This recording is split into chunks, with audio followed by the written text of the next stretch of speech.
আসসালামু আলাইকুম। আমরা চাঁদাবাজির একটা নতুন সংজ্ঞা শিখেছি গত 2 দিন ধরে। আপনারা নিশ্চয়ই শুনেছেন, সড়ক সেতুমন্ত্রী যিনি আছেন রবিউল ভাই, তিনি এক সংজ্ঞা আমাদেরকে শিখিয়েছেন। রবিউল ভাইয়ের চেহারাটা দেখলে আমার একটা টকশোর কথা মনে হয়। এই চ্যানেলের এই যে হিজড়াটা আছে না, সময় ইসলাম, এটা এক টকশোতে ওনারে ডেকে নিয়ে ওই সময় ইসলাম যখনই বিএনপির কোনো লোকজনের ডাকতো, এদেরকে আওয়ামী লীগের সাথে মিলে একসাথে অ্যাটাক করতো। তো এর এক পর্যায়ে রবিউল ভাই সব খুলে টুলে দিয়ে উনি টকশোর মাঝখানেই বের হয়ে চলে এসেছিলেন।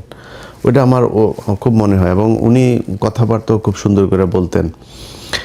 তো হঠাৎ করেই ধরেন বিএনপির লোকজনের এই নির্বাচনের পরের দিন থেকে ওনাদের বডি ল্যাঙ্গুয়েজ, ওনাদের কথাবার্তাগুলো শুনলেই না মনে হয় সেই আওয়ামী লীগের একটা লোক বোধহয় কথা বলছে। একদম চেহারা, কথাবার্তার ধরন, দাম্ভিকতা, এগুলো ওই ঠিক আওয়ামী লীগ যেভাবে। এই যে মন্ত্রণালয়টা, এই মন্ত্রণালয়টাও কিন্তু, এই সড়ক সেতু মন্ত্রণালয় কিন্তু ছিল কাওয়া কাদেরের।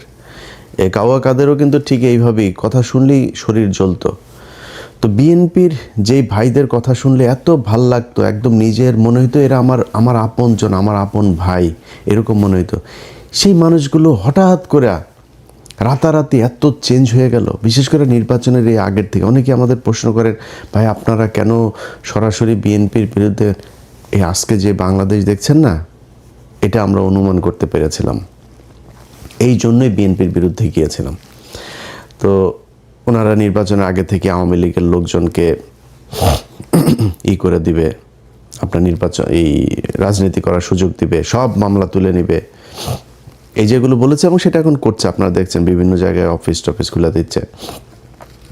তো এটার বিএনপির সামনে ধরেন 2টা পরিণতি এখন যে অবস্থায় তারা চলছে সেটাতে। 1981 সালে জিয়াউর রহমান এইভাবে এই হাসিনাকে নিয়ে এসেছিল।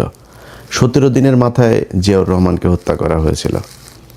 খালেদা জিয়া, তিনি এই আপনার 96-এ যখন এই হাসিনাকে আপনার স্পেস দেয়, উনি কিন্তু 15ই ফেব্রুয়ারি একটা নির্বাচন করেছিল 96-এ। সেই নির্বাচনে আপনার জামাত, আওয়ামী লীগকে অংশগ্রহণ করেনি। হাসিনা, খালেদা জিয়া চাইলে থাকতে পারতো, এমন কোনো আন্দোলন হয়নি, এমন মানুষজনও মারা যায়নি, ছেড়ে দিয়েছেন। ছেড়ে তারপরে 12ই জুন 96 আবার আরেকটা নির্বাচন দিয়েছিলেন। ওই সুযোগ দিয়ে তারা আবার 96-তে আসতে দেওয়া হয়েছে। 96-তে আসার পরে কি করেছে সেটা আপনারা জানেন। এরপরে 2001 থেকে 6 খালেদা জিয়া জোর করে থাকতে চেয়েছে, কিন্তু মানে বিএনপির সমস্যাটা হলো, বিএনপি যদি চুরিও করে, মানে ল্যাটায়া ব্যাটায়া ওইটারে পাশা পোষা হাগু দিয়া নষ্ট করে গন্ধ বানায় ফেলে। আওয়ামী লীগ সেটা খুব স্মার্টলি করে, এটাই হলো পার্থক্য। তো এরপরে খালেদা জিয়া সুযোগ তাদেরকে দিয়েছেন। সেই সুযোগ দেওয়ার পরে 2013 সালেও আরেকবার খালেদা জিয়া সুযোগ দিলেন, 14 সালের নির্বাচনের না এসে। তো এই আওয়ামী লীগ খালেদা জিয়ার পরিবারকে কতটুকু ক্ষতি করেছে, এটা ভাই আমার বলার কিছু নাই। এটা জিয়া পরিবার জানে, তাদের পরিবারের আমার বিশ্বাস যে আমার চাইতে বেশি কষ্ট তাদের জন্য হয়। এরা যদি আসে তাহলে বিএনপির পরিণতি কি হয় সেটা 17 বছর আমরা দেখেছি, এটা নতুন করে দেখার কিছু নাই। অতএব তারা যদি এদেরকে নিয়ে আসে, এসে মনে করেন আওয়ামী লীগকে নিয়েই তারপরে করলো, তো জোর করে যদি থাকতে চায়, বাংলাদেশে খুব নিকট অতীতে আমরা এর পরিণতি দেখেছি যে সেটাতে কি হয়। বিএনপি সেই পরিণতি ভোগ করতে হবে যদি তারা জোর করে ক্ষমতায় থাকতে চায়। আর যদি তারা মনে করে নির্বাচন করবে, গণতান্ত্রিকভাবে জামাতের সাথে রাজনীতি করবে, জামাতের সাথে রাজনীতি করতে গেলে জামাত আপনারা যদি নাকি স্বর্ণ দেখায়, আপনি তো আর এই তামা দিয়ে তো তার সাথে রাজনীতি করতে পারবেন না। জামাত রাজনীতি করে নিজের পকেটের টাকা দিয়া, তারপরে সংগঠন চালায়। আর আপনি চাঁদাবাজির টাকা দিয়া সংগঠন চালাবেন, এরকমই হবে। এই যে রবিউল ইসলাম ভাই, উনি একটা কথা বলেছেন, মানে উনি কথাটা হয়তো খুব কৌশলে, এর আগেও তো এই চাঁদাবাজি হতো, ওবায়দুল কাদের কোনোদিন স্বীকার করেছে এইভাবে বলেছে কখনো? বলতে হবে কি, আপনি দেখেন প্রতিটা মন্ত্রী দুর্নীতিকে, এই যে এহসানুল হক মিলন দুর্নীতি করে না আগের বার, দুর্নীতির বিরুদ্ধে ব্যাপক করা হবে, সবাই দুর্নীতির বিরুদ্ধে। সব কটা মন্ত্রীর বক্তব্য দেখবেন একই রকম, এইটাই হচ্ছে স্মার্টনেস, বাংলাদেশে স্মার্টনেস এইটাই। চুরি করবে প্রতিটার পেটের মধ্যে। বাংলাদেশে এই পর্যন্ত যত মন্ত্রী গিয়েছেন সব করার পেটের মধ্যে দুর্নীতির টাকা, মানুষের ভিক্ষার টাকা, চুরির টাকা, এটা প্রতিটা মন্ত্রীর পেটের মধ্যে। এরা এই দুর্নীতি করার জন্যই এমপি হয়, মন্ত্রী হয়। আজকে যেই কথাটা রবিউল ইসলাম বলে দিয়েছেন, এইটা আগের মন্ত্রীরা বলেন নাই বা ওনার আশপাশের মন্ত্রীরা বলেন না, এটাই স্বাভাবিক। শহীদুদ্দিন চৌধুরী অ্যানি ভাই আজকে বলেছেন যে না, সড়কে কোনো চাঁদা চলবে না। অ্যানি ভাই, আপনি তো পানি সম্পদ মন্ত্রী, আপনি সড়কের মন্ত্রী বলার কে? সড়কের মন্ত্রী বলে দিয়েছেন চাঁদাবাজি চলবে, অতএব চলবে। এটারে আপনি এখন কালকে হয়তো উনি বক্তব্যটারে সুন্দর করে বলতে পারেন, তারেক রহমান হয়তো একটা থ্যাতানি দিলে হয়তো বলবে সুন্দর করে, বা এই ধরনের কথার ভবিষ্যতে বলবেন, কিন্তু চলবেই চাঁদাবাজি।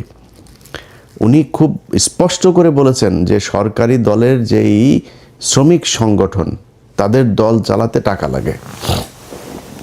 বক্তব্য কিন্তু খুব স্পষ্ট। শ্রমিক সংগঠনের এই সারা দেশে বিশাল আকারের আপনার সংগঠন, এই যে চান্দা আব্বাস ছিল শ্রমিক নেতা, তো এরা তো শ্রমিক না, এরা তো চলে। তো এরা কিভাবে চলবে? এরা চলতে হইলে আপনার ওই চান্দা তুলতেই হবে, এই ছাড়া কোনো উপায় নেই। সো আপনাকে রাস্তা দুইটা, হয় নিজে চাঁদা দিয়ে তারপরে দল চালাবেন, নাহলে চাঁদাবাজি করবেন, এছাড়া বিশাল এই দল চলবে না। এখন জামাত ইসলাম কি করে? নিজেরা চাঁদা দেয়, দিয়া তারপরে দল চালায়। একজন রুকন, তার বেতন যদি হয় 1 লাখ টাকা, প্রতি মাসে 5,000 তাকে মাস্ট তাদের কোষাগারে দিতে হবে। এটাই ওদের রাজনীতি। এখন এরকম একটা রাজনীতি করার দলের সাথে আপনি চাঁদা নেওয়া রাজনীতি করবেন, তো মানুষ তো সেটা সহ্য করবে না।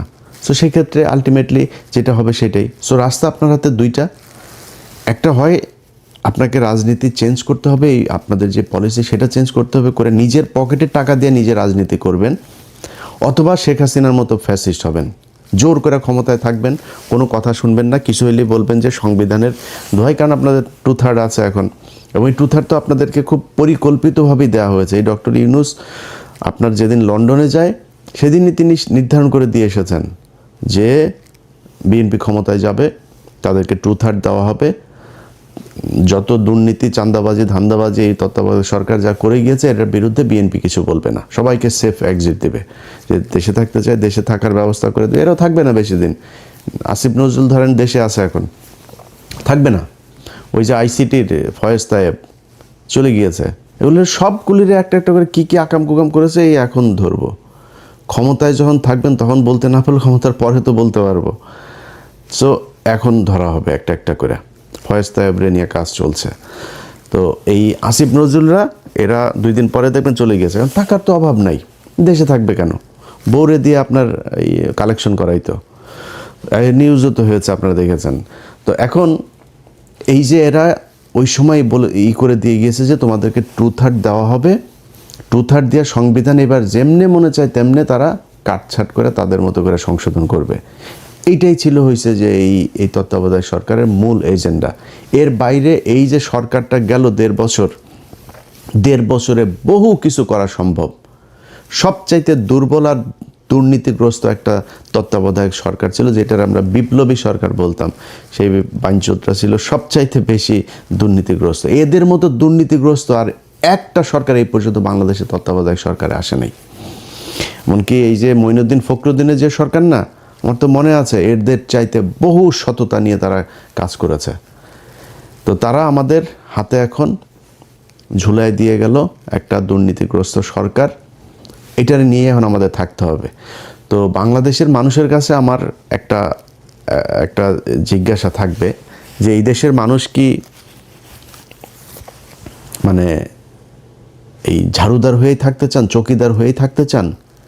একটা দল ক্ষমতায় আসবে, তাদের কিছু এমপি থাকবে, মন্ত্রী থাকবে, তাদের এই যে পরিবারতন্ত্র, এদের চামচা হয়ে তারপরে আপনাকে থাকতে হবে। এখন এখান থেকে আপনি যদি বের হইতে চান তাহলে সিদ্ধান্ত আপনাকেই নিতে হবে।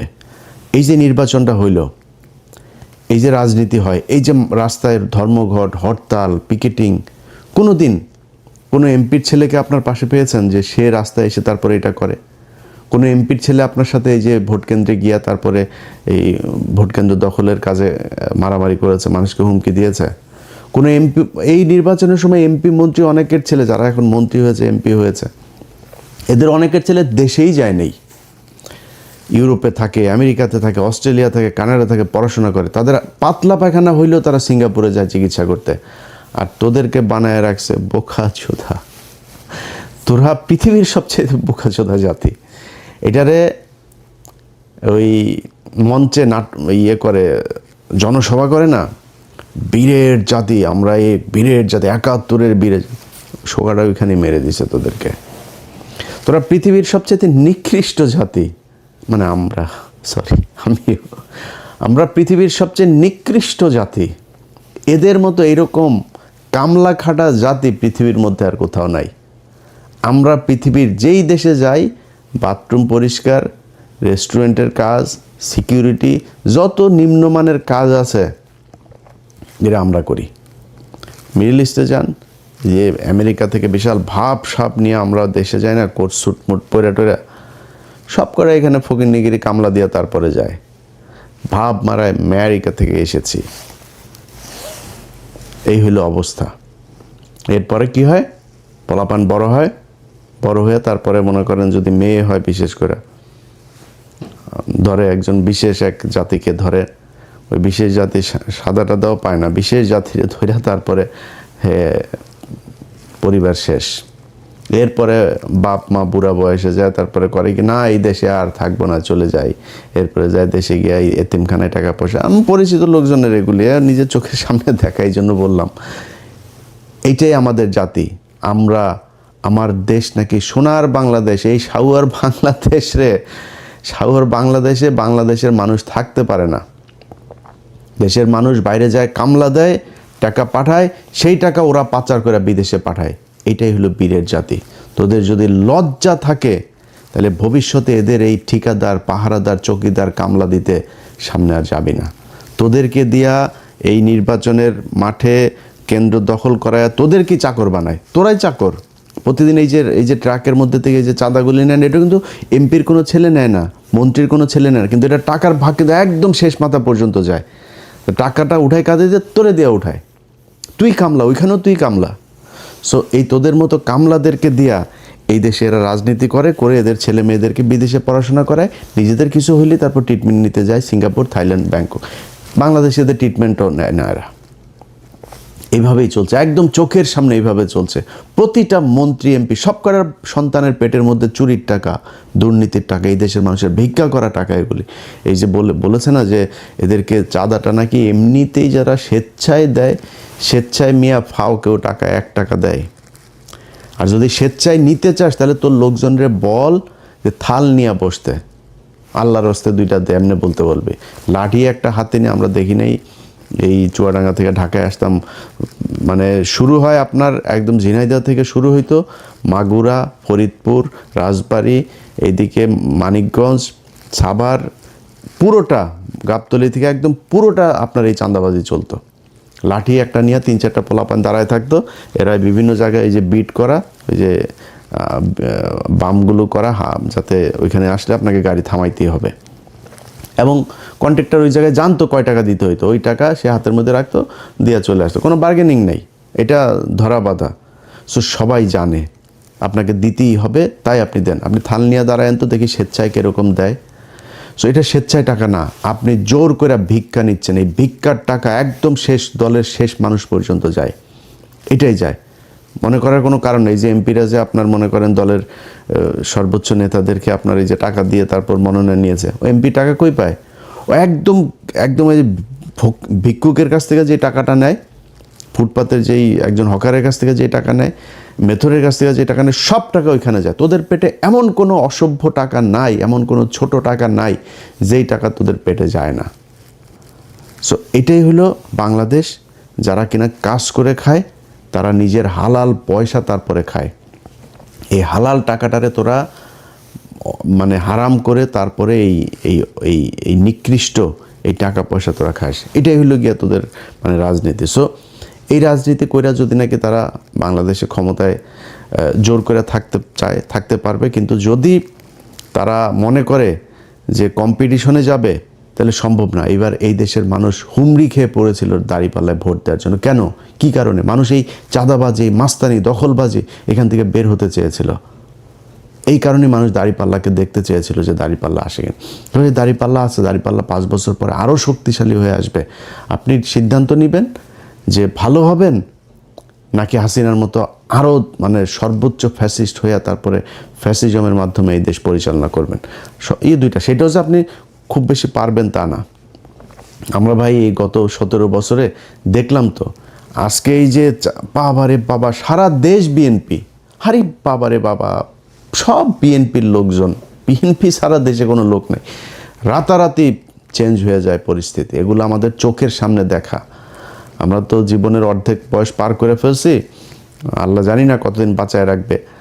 তো যদি ফুল বাঁচায় রাখে তাও অর্ধেক পার করে ফেলছি। এখন ধরেন এই সময়ের ভিতরেই খুব কঠিন কঠিন সময় আমাদের এই আমরা মানে খুব সৌভাগ্যবান বলেন আর দুর্ভাগ্যবান বলেন, আমরা কিন্তু অনেক কিছু দেখেছি এটা পৃথিবীতে হয়তো খুব কম জাতি দেখবে। আমরা হাসিনার মতো এরকম এক ফ্যাসিজমের পতন দেখেছি, আমরা কোভিড দেখেছি, 1/11 দেখেছি, অনেক কিছু দেখেছি কিন্তু আমরা। সো এই যে আমরা চোখের সামনে যেগুলো দেখলাম, যে অবস্থাগুলো, এগুলো আপনাদের জন্য উদাহরণ। এই উদাহরণ দেখে আপনি যদি ঠিক না হন তাহলে তো আর কিছু বলার নাই। আপনার আশপাশে আজকে যত মানুষজন দেখছেন, এই মানুষ আপনার পাশে ছিল না, থাকবে না, এটা আপনারা জানেন খুব ভালো করে। আজকে যে ব্যক্তি এমপি হয়েছে সে যদি মনোনয়নটা না পেত না, বা আজকে ওই যে এই কাউয়া দেখেন, ওই যে এই হারুন পাপিয়ার ঘর জামাইটা, এর আশপাশে কেউ আছে? ওই যে কুমিল্লায় মঞ্জুর মুন্সি বাড়িঘর জ্বালাই দিয়েছে নির্বাচনের পরের দিন, কেউ ঠেকাতে পেরেছে? কেউ তার পাশে আছে? কেউ পাশে নেই। আপনার পাশে যে চৌকিদার, দফাদার, সে যেই ছিনতাইকারী যেগুলো মাদক ব্যবসায়ী এগুলো থাকে, এগুলো সবাই ওই জন্যই, কিছু খাওয়ার জন্যই থাকে, এছাড়া থাকে না আপনার পাশে। সো আজকে যারা আছে এরা থাকবে না কালকে। আর জামাত ইসলামের এক নেতার সাথে কথা বলছিলাম, জামাত ইসলাম আমি বললাম যে ভাই মনে করেন আপনাদের উপরে আবার ফের সে আগের মতো জঙ্গি নাটক সাজায় নানানভাবে আপনাদের উপরে প্রেশার ক্রিয়েট করা শুরু করলো, কী করবেন? বলছে আমরা রাজনীতি ছেড়ে দেব, আমরা মানুষ তৈরি করব। আমরা তো আর কিছু ধান্দাবাজির জন্য তো আমরা রাজনীতি করি না, আমরা সরে যাব। আওয়ামী লীগকে যদি তারা স্পেস দেয়, নিয়ে আসে, তারপরে আওয়ামী লীগকে দিব রাজনীতি করতে। আওয়ামী লীগে বিএনপিরে সোজা বানায় ফেলার একদম যা রাস্তা সেগুলো তারা জানে এবং সামনে তারা করবে। ব্যাস শেষ। আমি শুনে তাজ্জব মরে গেছি, যেমন বলে কি, হ্যাঁ যদি এটা জামাত ইসলাম যদি এটা করে, বিএনপি যদি ধরেন এদেরকে নিয়ে আসে, জামাত ইসলাম যদি ওইটা করে, তাহলে বিএনপি বলে দল থাকবে না বাংলাদেশে, জামাত ইসলাম থেকেই যাবে। জামাত ইসলাম রাজনীতি করুক আর অরাজনৈতিক সংগঠন থাকুক, তাদের যে আদর্শ সেটা তারা বাস্তবায়ন করে নিয়ে যাবে। কিন্তু আপনি পারবেন না। আপনি ক্ষমতায় থাকলে আছেন, ক্ষমতায় না থাকলে নাই। আমরা এটা নিজের চোখে দেখেছি। একটা ককটেল ফোটার পরে কিভাবে সব দৌড় দেয়। কেউ ছিল না এদের পাশে। নিজের পার্টি অফিস, সেই পার্টি অফিসে পর্যন্ত যাইতে পারেন নাই। পার্টি অফিসের ঘরের হালকা করে এই কেচি গেটটা লাগে, আবার খোলেন, আবার এই চোর পুলিশ খেলা আমরা দেখেছি। এটাই তো বিশাল এই রাজনৈতিক দলের অবস্থা না? সো ক্ষমতা থাকবে না, আপনারাও থাকবেন না। আওয়ামী লীগ যদি নাকি আওয়ামী লীগকে আপনি করে দিবেন, আর ভারত মনে করেন আপনার চেয়ে আওয়ামী লীগকে দূরে রাখবে ক্ষমতা চেয়ে, ভারত সর্বোচ্চ জিনিস দিয়া তারপরে আপনার ঘরে। আজকে মিডিয়া দেখছেন না, যে একটা আপনার লোক না, এরা আপনাকে খাম্বা তারেক বলেছে, এরা আপনাদের খালেদা জিয়ার বিরুদ্ধে কথা বলেছে, এরা বলেছে।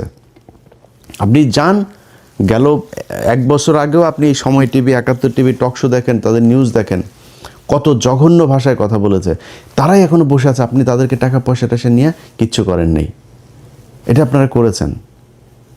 এখন এদেরকে বসায় রেখে যদি মনে করেন সামনে পরিস্থিতি একটু টালমাটাল অবস্থায় আসে, তারা আপনার পক্ষে থাকবে, তারা সব আওয়ামী লীগের পক্ষে কাজ করবে, ইন্ডিয়ার পক্ষে কাজ করবে। এরা সব ইন্ডিয়ার লোক, ইন্ডিয়াদেরকে বসিয়ে রেখেছে। ইন্ডিয়া কখনোই আওয়ামী লীগকে রেখে বিএনপিকে ক্ষমতায় আনবে না। এটা এর আগে জিয়াউর রহমানের সময় প্রমাণিত হয়েছে, খালেদা জিয়ার সময় প্রমাণিত হয়েছে, তারেক রহমানের সময় প্রমাণিত হবে। সো ইন্ডিয়ার হাতে সেই চয়েস আছে। ইন্ডিয়া সবাই বসিয়ে রেখেছে ওই পারে, সুযোগ পেলেই আস্তে করে এখানে দিয়ে দেবে। চয়েস আপনার, কি করবেন? দলে ঠিক করবেন, নিজেরা চাঁদা দিয়ে দল চালাবেন, না চাঁদাবাজি করে তারপরে জামাতের কাছে হারবেন, নাকি চাঁদাবাজিও করবেন, জোর করেও ক্ষমতায় থাকবেন, এক পর্যায়ে গিয়ে তারপরে ইন্ডিয়ার আওয়ামী লীগের কাছে ক্ষমতা হারাবেন। এই চয়েসগুলো আপনাদের সামনে দেওয়া থাকলো। কেউ কষ্ট পায় থাকলে দুঃখিত, রবিউল ভাই আপনারাও খুব পছন্দ করতাম, ওই যে বললাম নিজের ভাইয়ের মতো মনে হতো। আপনাদের এখানে মন্ত্রিসভায় অনেক মানুষ আছে, এই যে অ্যানি ভাইও খুব অনেকবার ওনার সাথে আলাপ হয়েছে, ওনার খুব দুঃসময়ের সময় কি করব বিভিন্ন পরিকল্পনা নিয়ে কথা হয়েছে, এবং অনেক অনেক খুব পছন্দের মানুষজন আছে এই মন্ত্রিসভাতেও। তো সেই মানুষগুলো হঠাৎ করে কথাবার্তা যেন কেমনে কেমনে বলে, তো এটা খুব খারাপ লাগবে। আশা করি যা বললাম এটা বুঝবেন, আপনার সমালোচনা আপনার ক্ষতি করার জন্য না। আমরাও চাই বাংলাদেশে বিএনপি আর জামাত ইসলাম দুইটা দল থাকুক, আসুক বাই রোটেশন, তারা ক্ষমতায় আসুক, একবার উনি আসুক একবার উনি আসুক, 2 বছর এই দল থাকুক, 1 বছর ওই দল আসুক, চলুক, কোনো সমস্যা নেই। কিন্তু সবার কম্পিটিশনটা হবে ক্ষমতায় আসার জন্য না, কম্পিটিশন হবে আমি কার চেয়ে কত ভালো রাষ্ট্র চালাইতে পারি, মানুষকে কত ভালো সার্ভিস দিতে পারি, এটার উপরে। এই যে এক বিকাশ নুরু, তারে বসানো হয়েছে আপনার প্রবাসী ইয়েতে, কি মনে করেন এখন লাইসেন্স খুলবে, চাঁদাবাজি করবে, পাগল হয়ে যাবে এর অত্যাচারে। এর দিয়া কোনো প্রবাসী আসিফ নজরুলের দেওয়া হয়েছে? হয় নাই তো। এরকম এর দেওয়া হবে না। এই প্রবাসীদেরকে সেই 5 লাখ টাকা দিয়ে মালয়েশিয়া যেতে হবে, সেই পাসপোর্ট করতে কষ্ট হবে, আকামা করতে কষ্ট হবে, দেশে আসার পরে লাগেজ কাটবে, সব একই রকম থাকবে, এদেরকে দিয়ে হবে না এগুলো। তো তারপরেও মনে করি হোক, ভালো কিছু আশা করি। না হইলে এই যে আসিফ নজরুলদের মতো এরকম সব পাবেন, টাকা পয়সা পাবেন, ইজ্জত পাবেন না। আল্লাহ হাফেজ।